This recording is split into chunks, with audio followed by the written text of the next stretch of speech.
Welcome to Menopause, Marriage and Motherhood, a podcast that's all about changing the way we view midlife and bringing the conversation about menopause out into the open. Each week we share stories, experiences and inspiration. We talk to experts on how to best navigate this time of life and find out how other people have not only survived but thrived through this time. I'm your host, Karen O'Connor. Hello and welcome to today's episode. I'm here today with Laura Conti. Laura works in activism to raise awareness about the lives and experiences of women in fundamentalist Christian backgrounds. She co-founded social enterprise #GoKindly, which supports women experiencing homelessness and housing stress. And she also does activism through Fierce Lady and at her website, lauramcconnell.com. Welcome. Thank you for joining us. So, first of all, let's get started. Tell me a little bit about yourself, your background, and how you ended up doing what you're doing, because this is pretty specific. You work with raising awareness for women of fundamental Christian backgrounds.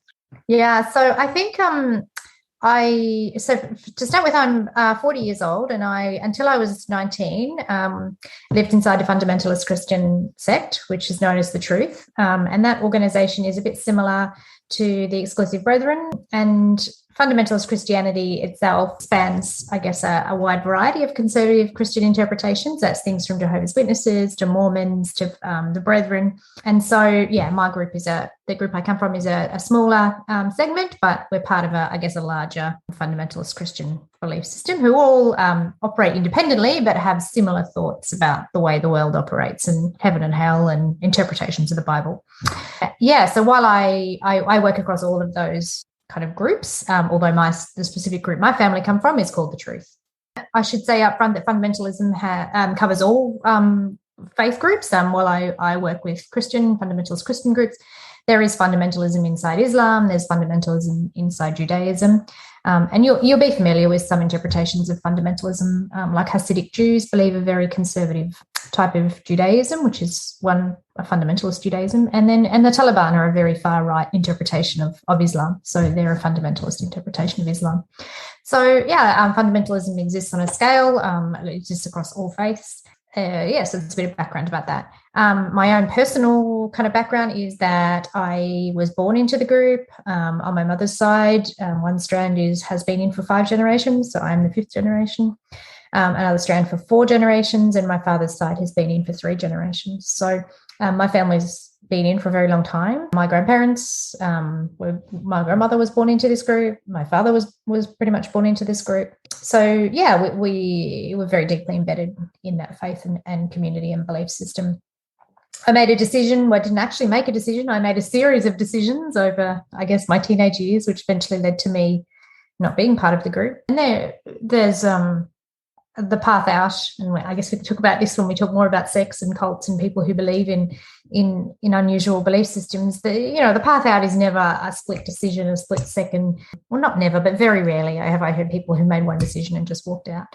It's a very painful journey. It often results in you losing your support system, losing your family, your friends, your belief system, and a lot of the structures around you. So it is a very complex process of leaving these groups. And that's a lot about the work that I do on a volunteer basis, speaking with young people and women who are thinking about leaving or who have questions about fundamentalist Christianity, about what that might mean for them and what their life might look like. So tell me why you decided to help other women. What is it that is so powerful about the group that makes it so difficult to leave? Well, I don't think like the decision to leave, I don't think I ever made a conscious decision that I would help, but I think, so when you're in for as long as my family have been, and when your community is so tight-knit, you actually don't really know a lot of people outside the community, and you trust even less people. So you become so closed in the way that you see things and the filter through which you see everything, that you don't have contacts and you don't have people that you feel that you can trust to talk to. And so I found myself informally chatting to people like cousins and second cousins and distant relatives and friends of cousins and people within that community, and having conversations about How might you leave? What might life look like on the outside? Are people on the outside? Are they what people say you are? Is my belief system a little bit skewed? What other belief system could I replace it with? How would I go about replacing my beliefs with something else? And it was very informal, and it still is very informal. I've just chosen in the past probably 5 years to talk about it more formally in a more formal context. But it has always been about sitting around and talking about, well, so this view that you've got on women working, how does that fit with your morals? This view on medicine and and assessing psychologists, how does that fit with the way that you feel about this? So it's taking individual things and just having an informal conversation with people about how some of the things that you believe might actually not stack up against other belief systems and other ways of thinking. So talk to me about, I'm kind of missing a little bit of context here, because I can't, having not come from that background, I've only got, when you were talking, I was thinking of Louis Theroux when he went to visit the Westboro Baptist Church and that kind of thing. And one of the granddaughters left and she was basically cut off from her entire family and she couldn't talk to them and they could never have contact with her. All of that kind of stuff, that's what I'm thinking of. That's the picture I'm getting. But what is it like? Because you said you don't trust anybody outside of your church group. What's that all about? Explain all that to me. It's about access to information, right? And it's about seeing the world through a very specific pinhole, a trusted pinhole, right? And this is the same view that you see in things like QAnon. This is the same view that you see in things like anti-vaxxers, anti-fluoride, any of these anti-maskers. It's a similar thought process, which is I have decided that this is the way that I view the world, and I will view all information through that pinhole. So regardless of the other kind of layers of information and other authors and other people that might be available, I will view the world through this very thin pinhole. And actually, there are points at which you can influence that. So I'll touch on that a little later on about what leads people into these kind of groups in general. But once they're in, there is a pinhole through which they see information. And they've actually got reasonable reasons, loads and loads and loads of reasonable reasons about why the world lines up to their pinhole view of it. And actually, they're able to discount any other kind of evidence to the contrary because they have lined everything up, every source that they can possibly find, whether it's the Bible or whether it's scientific information or whether it's people who see the world in the same way through the community lens, to back up their belief system. And they're actually able to then structure their lives in a way where they don't come into contact with anybody who actually contradicts that worldview. They then become their own insular community, whether in a religious sense that becomes a religious community or whether in an online sense that becomes the likes of QAnon as an online community. They really become, and then they isolate themselves from people who will think differently to them because actually there's no space for that. And that's where distrust comes from. Right. I want to go off into two directions here because I went on a personal basis. Okay, so for me, I've cut out a lot of the people who've gone down the QAnon conspiracy theory and the vehemently loud people who are against all the COVID stuff, the masks and everything. I've cut them out of my life. So I'm kind of viewing things through a pinhole in a way. Yeah. But what is it that makes those things so attractive? Like these, because to me, when I was talking to somebody the other week, it really dawned on me for the first time. This particular person was very conspiracy theory. There's this whole thing going on, and COVID-19 is just a way of the government's controlling and getting power, and none of it made sense to me. But there was a part of me listening going, oh, this sounds very much like a religious cult leader or a religious cult trying to get people to join. There's this emotional hook. And, oh, look, there's that emotional hook. And that was really shocking to me because it was really fascinating. Yeah, well, I think there's this thing called love bombing, where people throw attention, and it's reasonable attention. It makes you feel good, and it makes you feel that you're part of a community, and it makes you feel that you belong, and it taps into things, to vulnerabilities. And that's the irony, is that we all have vulnerabilities, but a lot of these groups tap into a vulnerability and get them at just the right time. And it's about, and that's what that hook is. It's like a love bomb at the right place at the right time that makes you feel important and makes you feel validated. And then from there becomes Yeah, and I think even from a religious perspective, a lot of what happens in far-right fundamentalism is that actually the things that you come into contact with can sometimes be fairly reasonable. So it's not necessarily in QAnon's, they're not going to come up at you and talk to you about the lizards or whatever it is, the lizard people, because they know that that's too far from where you are. What they will pick is the things that seem kind of reasonable. And then once they've got you sucked into a community where you feel like you belong, where you'll be surprised at things that people will tolerate, even if they don't 100% believe the ideology, because they've built a community around this, and they've built their worldview through that pinhole so tightly that actually lizard people it's a bit weird, but I'll go along with it, and I'm okay with it because I believe in the rest of the ideology. So there's sort of, that when you first join groups or you first start an affinity with these groups, they're getting you usually with a hook of something that is already a vulnerability to you, a sense of belonging, a sense of purpose, a feeling that you have been alienated from other people and that these people, they understand you and they get you, and they tap into things, and that's why I think QAnon and some of these conspiracy theories get so much traction at the moment, is because there's so much unrest. There's so many people who are not doing as well in this economy as others. And it really taps into that vulnerability in people that think, the world isn't fair. Yeah, we are being controlled. Yeah, there's all these things happening that I don't feel comfortable with. And when we have these situations where people are not feeling like they're winning at the same rate as other people, that they're losing out, that there doesn't seem to be obvious reasons why other people are getting more than they are, then people go searching for answers. And sometimes the answers people get are not necessarily the ones that are going to make the world a better place. So why I know you say it's a vulnerability, or not a vulnerability. Yeah, it is a vulnerability. People draw those hooks in. Explain to me some of the hooks that are used by religious cults and why it is so similar to the conspiracy theorists and all that kind of stuff that's going on now. Well, I have to say, my family, so one of the things I did when I first left the group, and in fact in the early stages of thinking about leaving, was try and understand why, what was I in? How was I in it? How did that happen to me? How did that happen to my family? And I got, I guess, quite obsessed with kind of history and understanding how did each of my family members find this group. And I now, as a result, ask questions when I come into contact with others about, so who did in your family join this group, and in what decade was that? Because what I've found is that my family in their various branches joined at points in their life when they were going through great upheaval, they were going through great change, they were very vulnerable, and they were looking for meaning and purpose. And I think the biggest thing, and the reason I was, I think, possibly so obsessed with it, is that I thought there are people in my family who are highly intelligent, and I'm not a stupid person. So how did this stuff happen to people who are reasonably intelligent?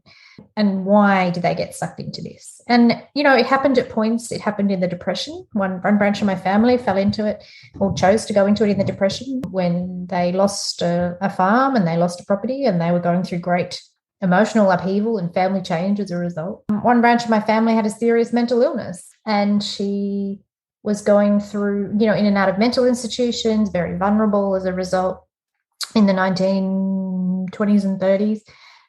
When you can imagine that mental institutions were not very nice places. And my grandparents were very young. They married very young. They had children very young.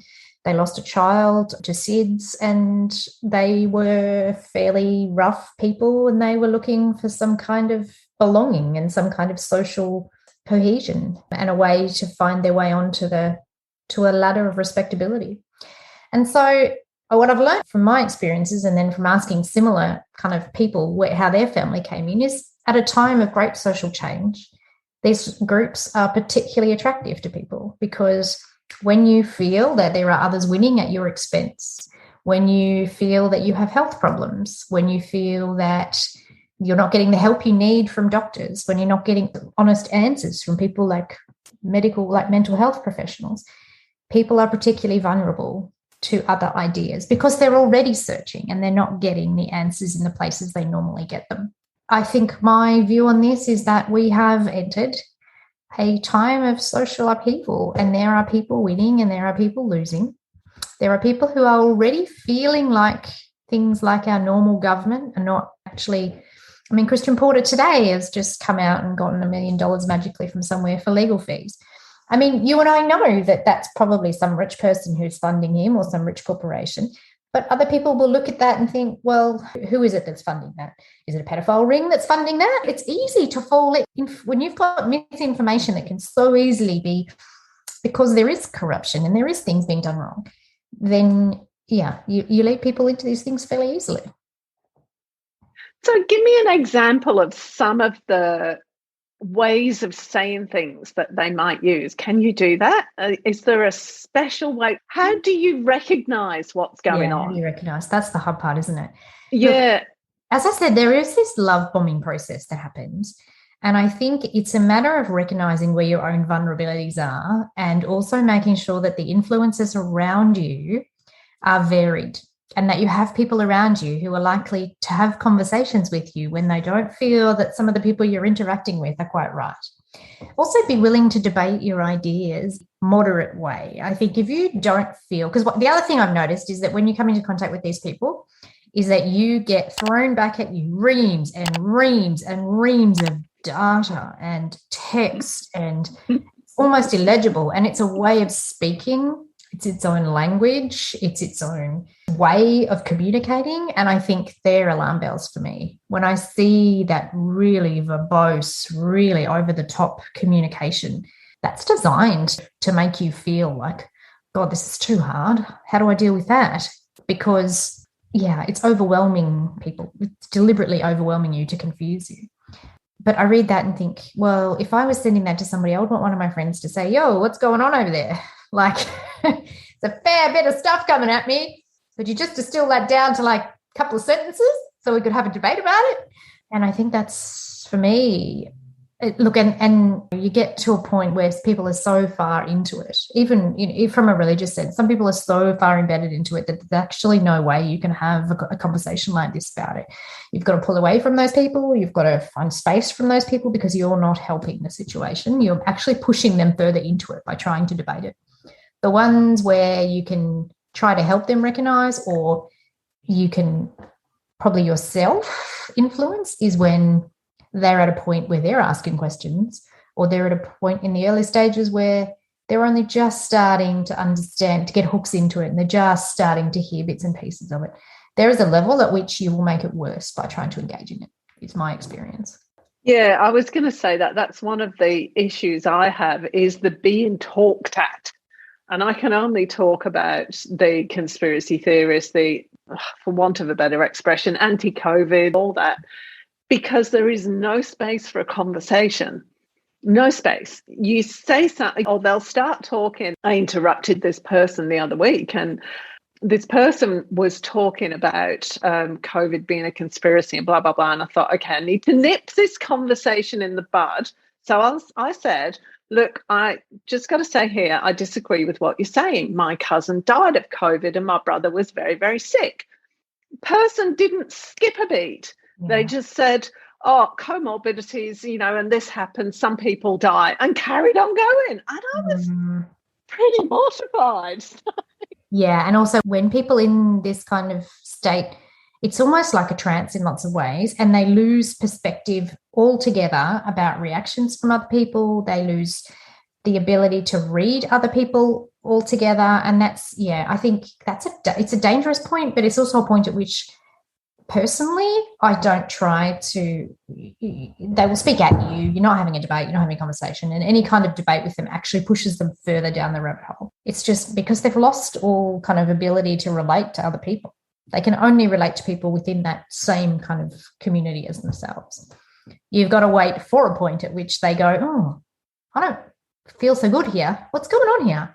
Before they'll consider any other point of view outside their own. Yeah, that was where I was going to go with it, because I've got a friend and the people around her are very much conspiracy theory, like straight down the rabbit hole, dragged the rest of the family with them.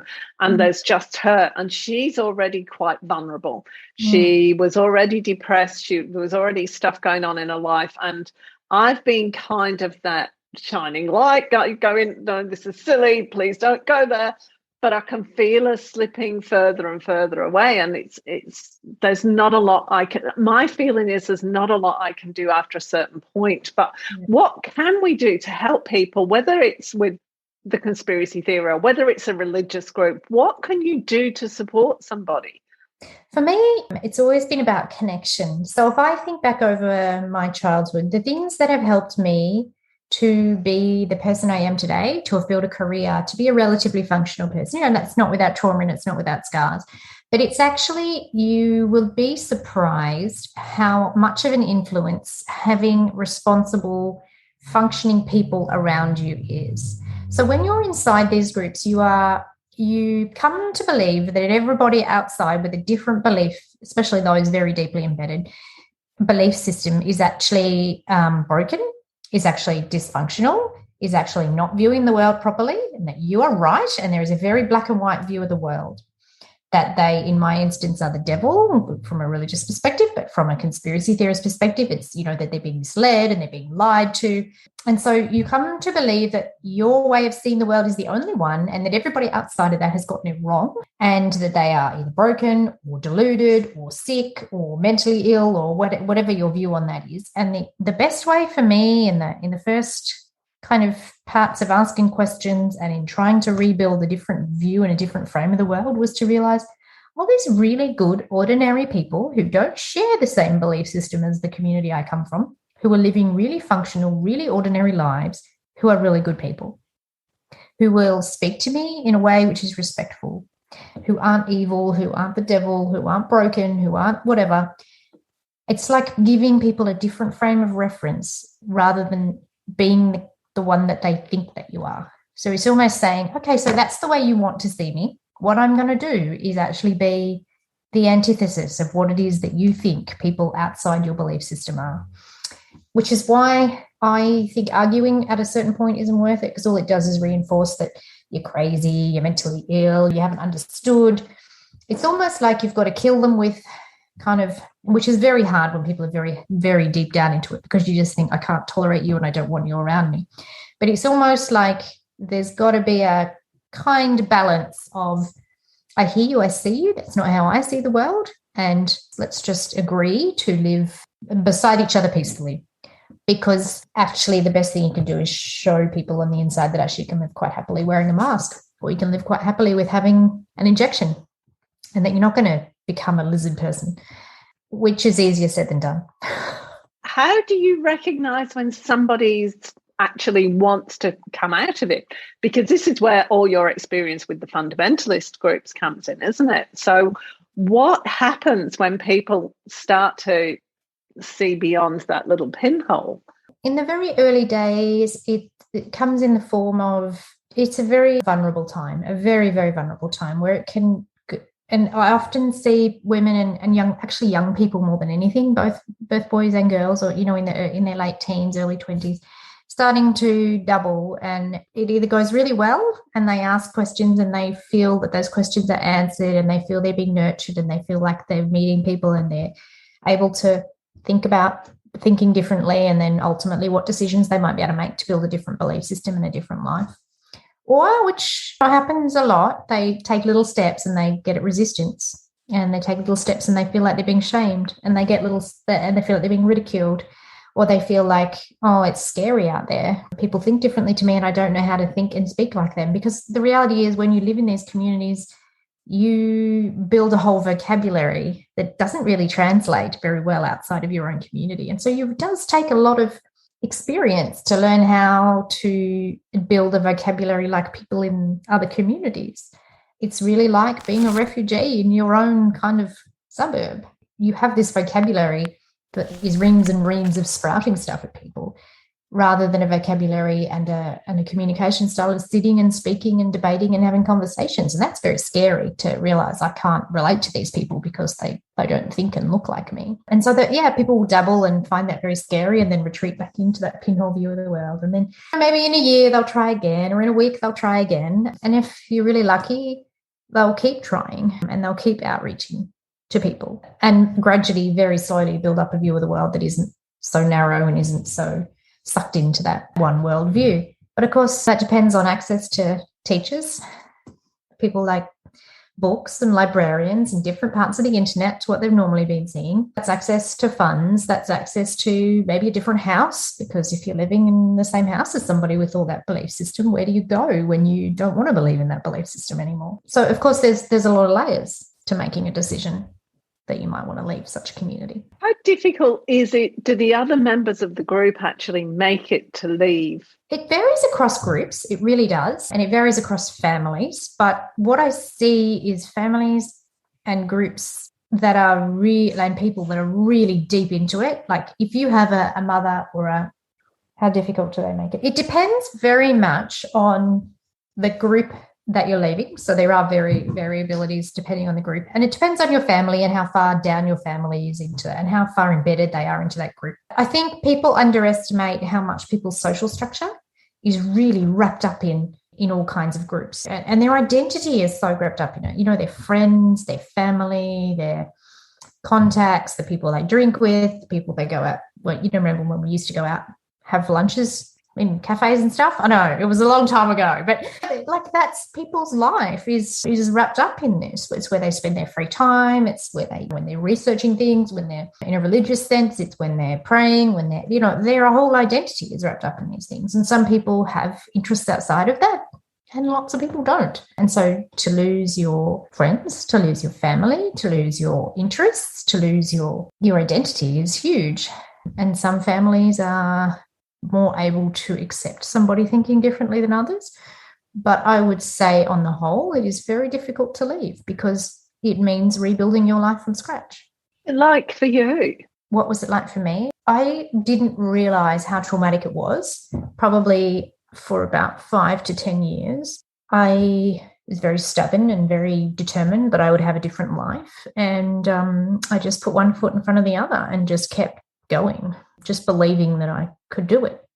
But it is very traumatic. It is like being a refugee in your own country, in your own suburb, because you don't have friends, you don't have family, you don't even have the same language as the people around you. Sure, you speak English, but you speak, your whole vocabulary is different. Your whole view on the world is different to people around you.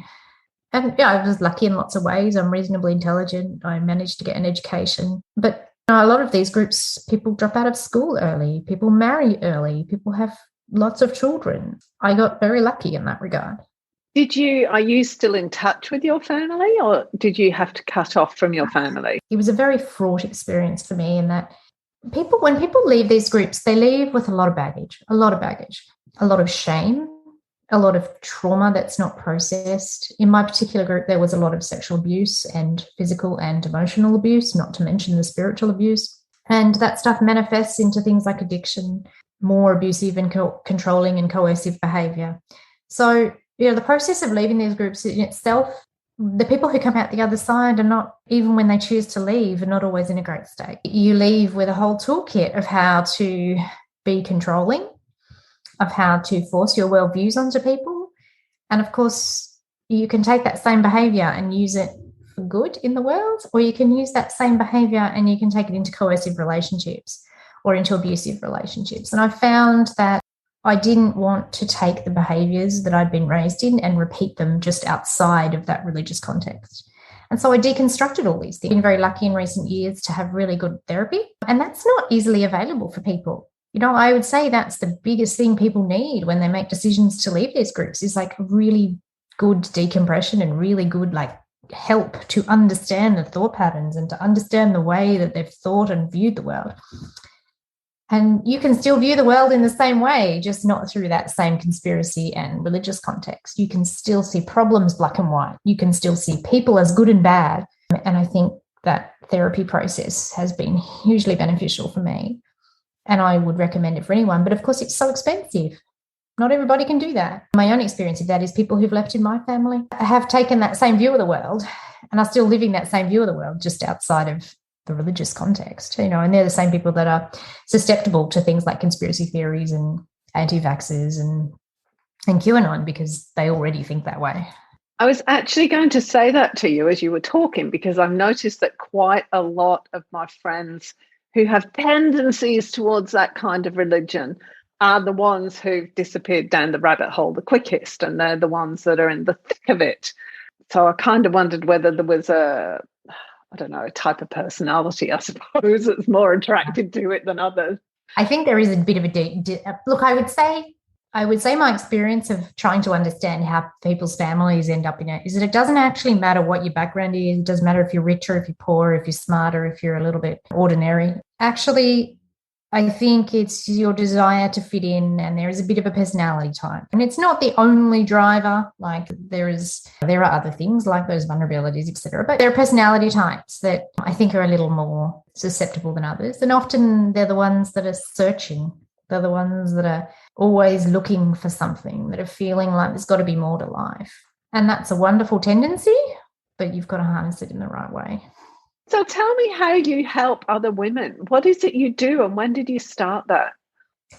Well, pretty much as soon as I left, really, I was having conversations. I'd say my conversations were very different in the early days to what they are now, much more mellow now to what I used to be very angry about my experiences, and my experiences were very much about, you need to get out and you need to leave and you need to get help, and it was very like, get out, whereas now I'm like, well, there are ways that people can gradually remove themselves from these groups. You don't need to walk out and never come back. It's actually possible to very gradually build a life outside, to get a job outside the community, or to get some ordinary clothes, to dress a bit differently, to very gradually learn about the world. You don't need to get up one morning, walk out the door and never come back. And so over the years, I've just, through sheer, people reaching out and asking for information, people saying, I know that you've left, and that I know that you're a good person, and I know that, you're not going to judge me. I just want someone to talk to about, like, what happens if you leave. And also there's a lot of conspiracy theories about the outside world, which is the bizarre thing, is that they have conspiracy theories about us, right? As much as we all have theories about them, they've all got theories about us as well. And so, it really is just, sitting around the table and pre-COVID, now it's mostly over email or Zoom, and saying, like, what is it that's troubling you? Is it the way that you have to wear your hair? Is it what you have to wear? Is it you questioning things in the Bible and thinking, that doesn't add up to my view of the world? And being able to say, like, it's okay if you've got questions, because people inside these communities shut down questions. There's only one way to view the world, and that's black and white. And, it's enabling them to ask questions in a non-judgmental way. That just made sense with being talked at by people. There are no questions to be asked. They couldn't answer the questions, even if this is the bizarre thing, right? From a religious, we don't have the answers. We have a prescripted way of replying to things. If you were to ask a question outside of that, they don't have the answer. And so that's why they leave no space, because what would they say in that space? They don't have the answers. Right. I actually suggested to the person when they were talking about all this, well, there's this and there's this and there's the other. I said, there was an episode of Star Trek Voyager back in the 90s called, interestingly enough, The Voyager Conspiracy. And one of the crew members saw all these different things happening, put two and two together, came up with some bizarre number and almost caused a civil war on the ship. I said, this is what this feels like to me. That's the best analogy I could come up with. Yeah. But the thing is, our governments and our social structures are allowing this stuff to flourish, right? Because if you're not like running a democracy in a way that is honest and forthright, then all of the holes in our democracy and our politics and our social systems allows this 1 and 2 to add up to 25 and become like flourishing, because there's so many holes in it. And you can choose to see the world as full of these kind of holes that are like places where you can fall into and create conspiracies, or you can see them as people's fallibilities and know that they're not necessarily a reflection of a conspiracy. But when you've got Christian Porters out there magically finding $1 million, I mean, you can't help but think, well, no wonder people find conspiracy theories. Yeah, and that's the thing. I think because everything's happened at once, and all of a sudden, people want certainty. That seemed to be what you were saying before, and so because there was no certainty, they went somewhere to look for certainty, and they got a little bit, and then a little bit more, and then we end up talking about lizard head people. Correct. And I'm standing there going, sorry.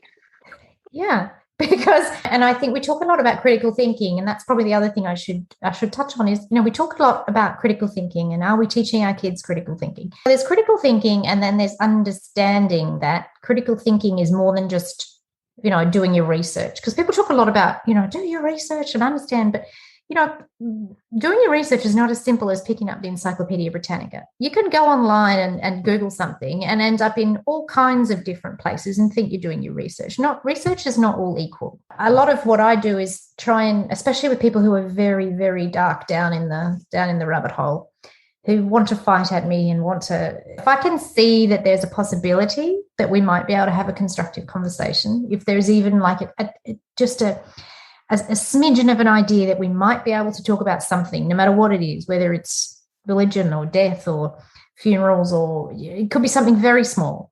I do a lot of talking about sources and understanding when you do research on these things, understanding who your source is.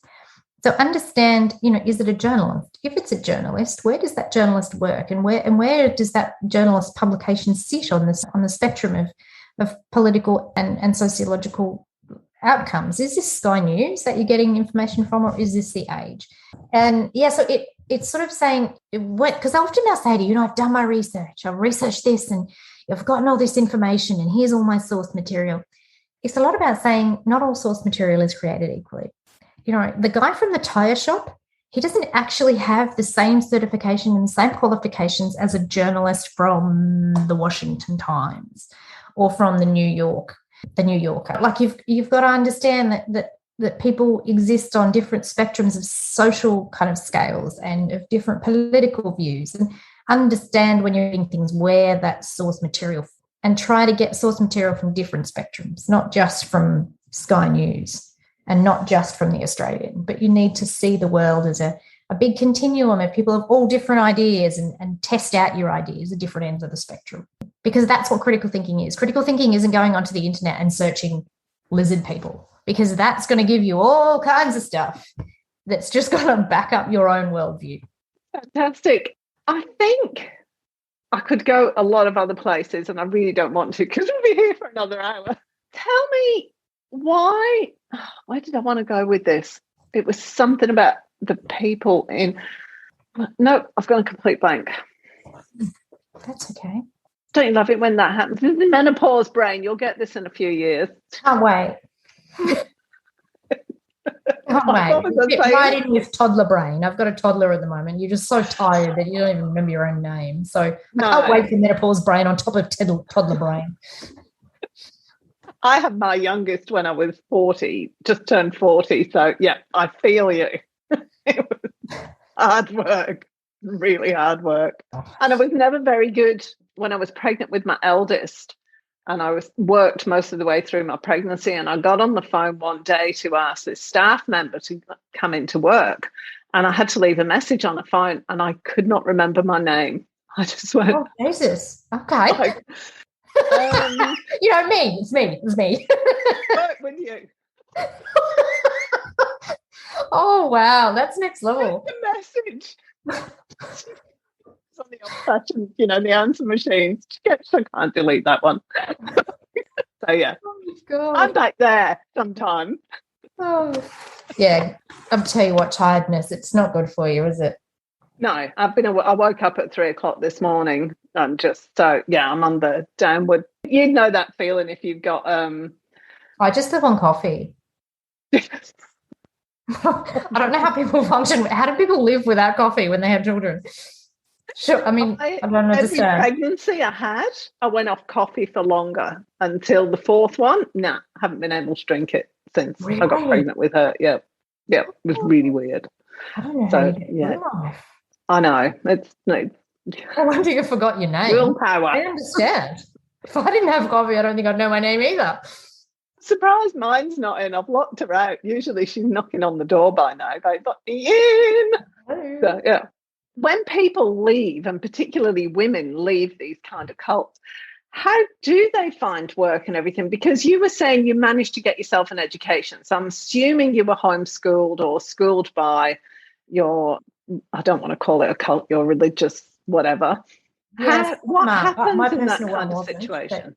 Yeah, look, I actually, my group actually send their kids to mainstream schools, which is great in lots of ways. But we're taught to keep very separate. We're taught that it's okay to go, it's okay to get the basic education because we don't want to get in trouble by the government, but you're not to participate. You're not to, you're to keep yourself separate from the world. So I guess I'm lucky in that I got to at least watch from a distance what normal kids did and got to sort of understand a little bit about how the other side lives. But even then, I was very distrustful of them and believed them to be the devil.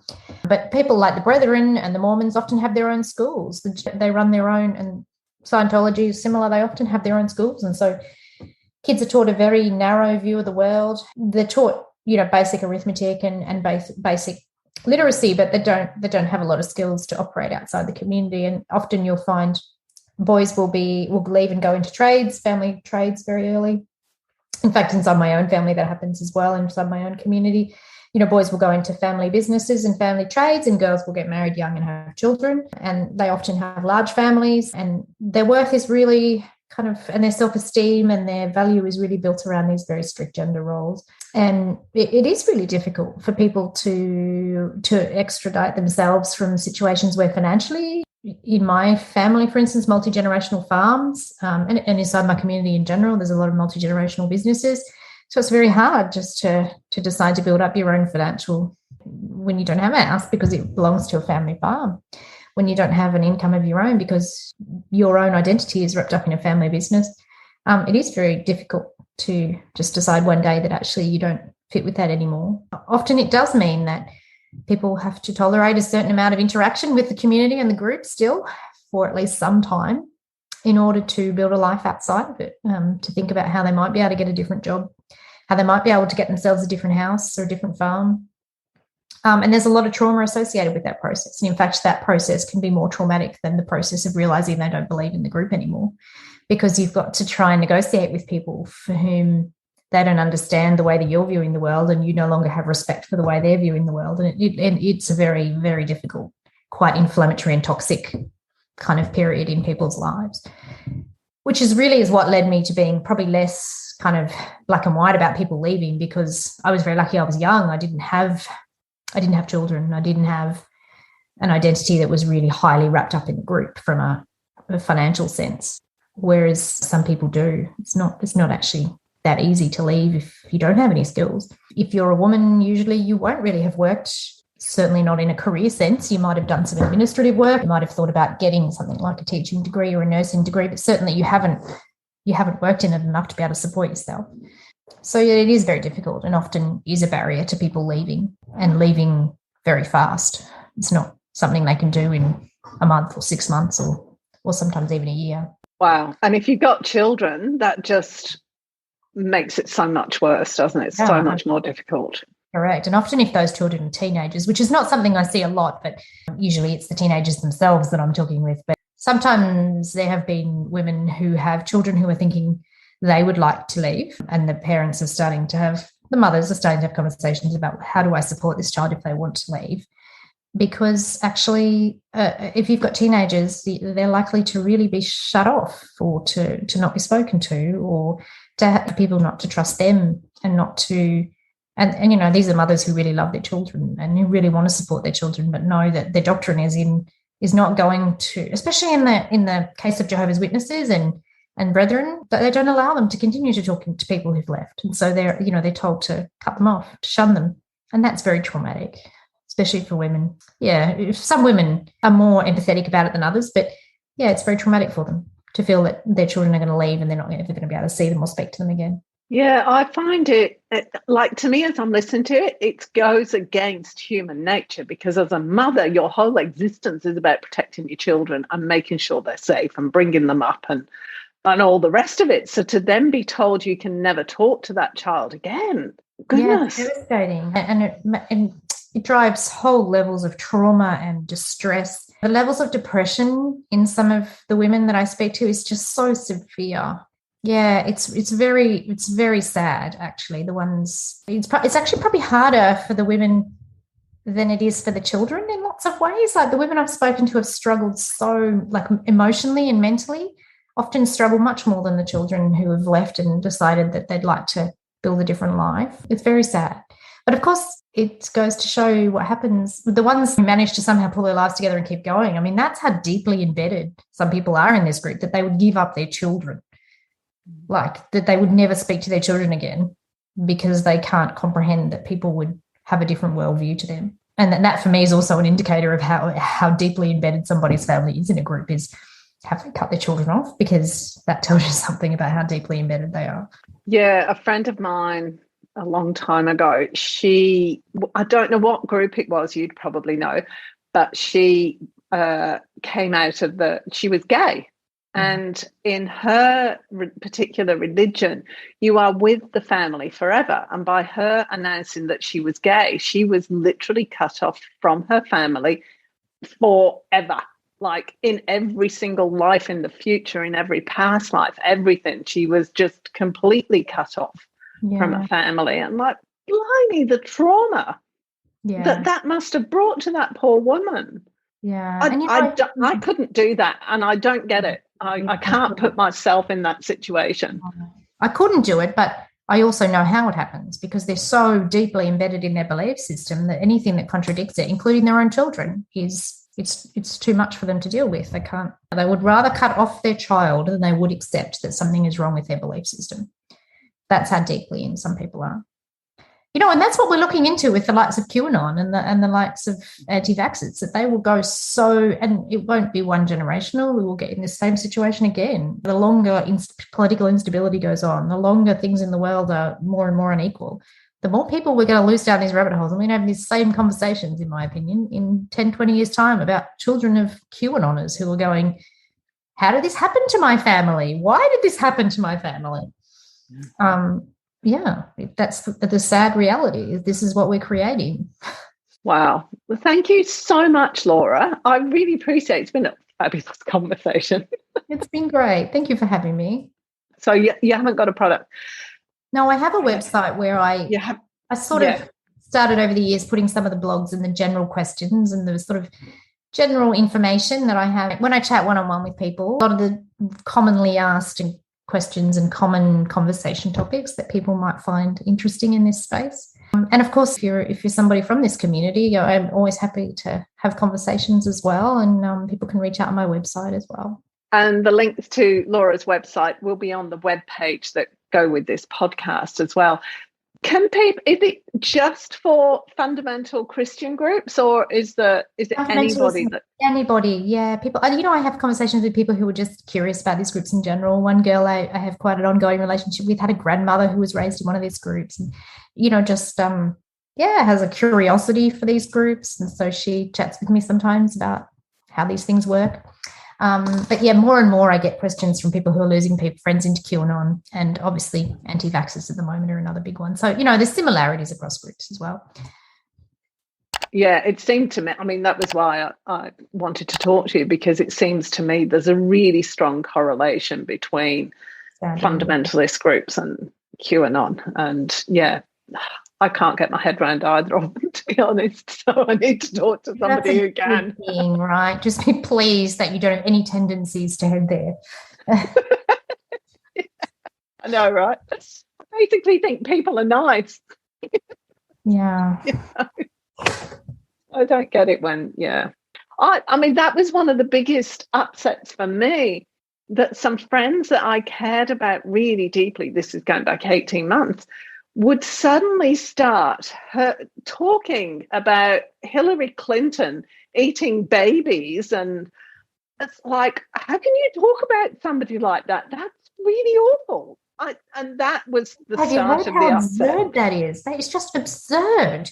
There's perfectly good food out there. Why would she want a baby? Like, this is coming back to what I was saying before. It's about the love bombing, where they'll love bomb you with things that make sense and things that appeal to you, and they're not going to love bomb you with Hillary Clinton eating babies. That's not how they're going to get you in. They're going to get you in with this sense of community and the pedophiles and the child abuse rings, and they get you in with that really vulnerable, emotive stuff. And then, by the way, she also eats babies. And you go, of course she doesn't eat babies, but I'm in now. And so now I have to go along with this ridiculous idea that she eats babies. What I'm noticing as well as the 18 months has gone on, is the stories are changing. So we've kind of left the eating babies bit, and we've, the pedophilia ring isn't talked about so much, and it kind of moves from item to item. Is that normal? Is that what happens? I think it is. I mean, in different ways, it's different emotional kind of manipulations, right? Because if you get bored, I mean, psychologically, people, they get bored with hearing the same thing over and over again. It hasn't got the same hook anymore. So we've got to find a different hook to scare you with. We've got to find another way to worry you. We've got to find another way for you to think, well, this is the only way to see the world. Because if I don't see the world, then it's almost like there's got to be another catastrophe and another disaster and another thing, because otherwise you'll get distracted by another shiny thing that's somewhere else. So we need you to stay distracted with us, because if you don't, you'll find something else, won't you? Right, that makes sense. Yeah. And why do they spin all these half-truths? Because what I've noticed is in everything, there's like this tiny little grain of truth, and then all these lies or misleading information surrounding it. Why is that? Why do they do that? I know the answer to that. I think because it's so, I mean, look, if I look at it from a biblical perspective, it's almost keeping you grounded with one tidbit of reality. I don't know. Is that what it is? Look, I don't know. Probably from a biblical perspective, it's like, from my group in particular, we'll pick parts of the Bible and interpret those parts of the Bible and yet ignore other parts that are equally as important. And I think it's about, I don't know. Is it about keeping you grounded in some way?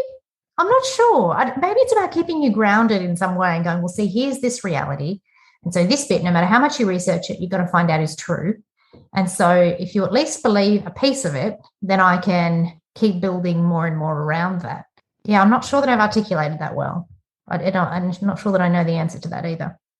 It's an interesting one, isn't it? Because the example I'm thinking of is ivermectin. The thing that's going on is, well, ivermectin, the inventors of ivermectin won a Nobel Prize for it, and it's on the World Health Organization list of medicines. Well, yeah, both of those things are true, but it's an antiparasitic drug, and it's a really efficacious one, and it saved millions of lives worldwide. But it's not used to treat viruses, Yeah. But the two little seeds of truth are in there. Yeah.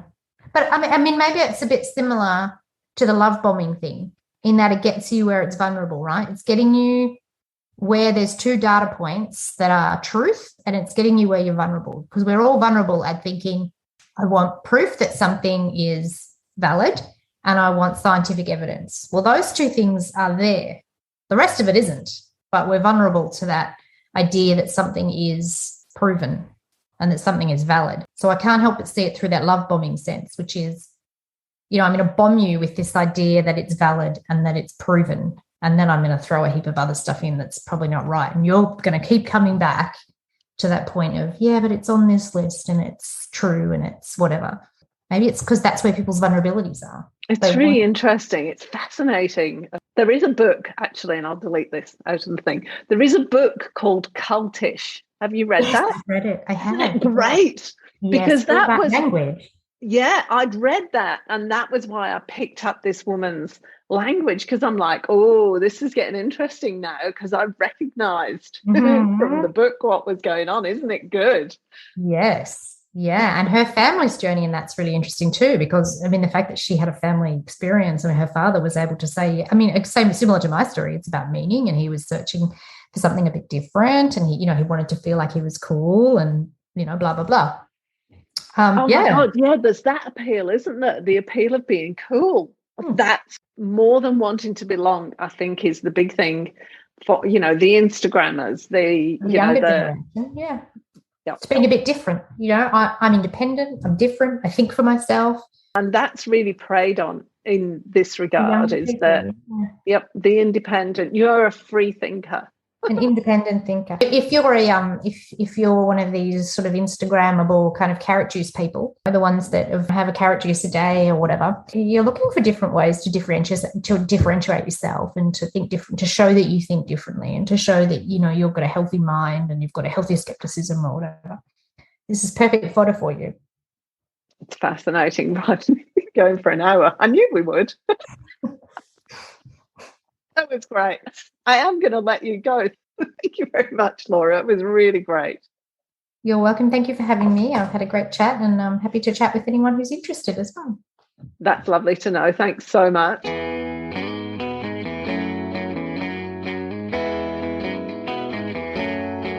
Thanks for joining us this week on Menopause, Marriage and Motherhood. Make sure you subscribe to the show on your favourite player, and while you're at it, we'd love you to leave us a rating on iTunes, or if you'd simply tell a friend about the show, that would be amazing too.